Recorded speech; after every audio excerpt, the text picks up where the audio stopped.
সমস্ত trade union যারা আছি তারা আমরা বিক্ষোভ দেখাচ্ছি যে যে অত্যাচার হচ্ছে এই অত্যাচারে অতি তাড়াতাড়ি বিহিত করতে হবে। তাই আমরা আরএনডিসির পক্ষ থেকে আমরা এখানে আজকে সকলেই সমবেত হয়েছি।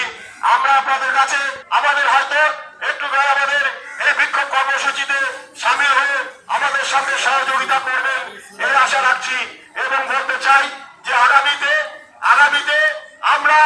আমরা আজকে যেমন আমরা চেকপোস্টে যে দ্রুত শান্তি ফিরে আসুক তেমনি ভাবে আমাদের বিরল রাহাই দাঁড়িয়ে আমরা প্রতিবাদ করবার জন্যই আজকে আমরা হিলি সীমান্ত চেকপোস্টে আজকে উপস্থিত হয়েছি। তাই আপনাদের কাছে আমাদের বিনীত অনুরোধ যে আমাদের দীর্ঘ সময় ধরে আমরা হয়তো আপনাদের একটু অসুবিধা করলাম বটে, কিন্তু এই ঘটনাটাকে আপনারা যদি একটু মনে রাখেন তাহলে বুঝতে পারবেন যে আজকের বিষয়টা আজকে আমরা সঠিক জায়গায় আছি। আপনারাও আমাদের সামনে থাকুন, এখানকার যারা এক্সপোর্ট ইম্পোর্টে আপনারা সংঘবদ্ধ হয়ে আমাদের সঙ্গে সামিল থাকবেন।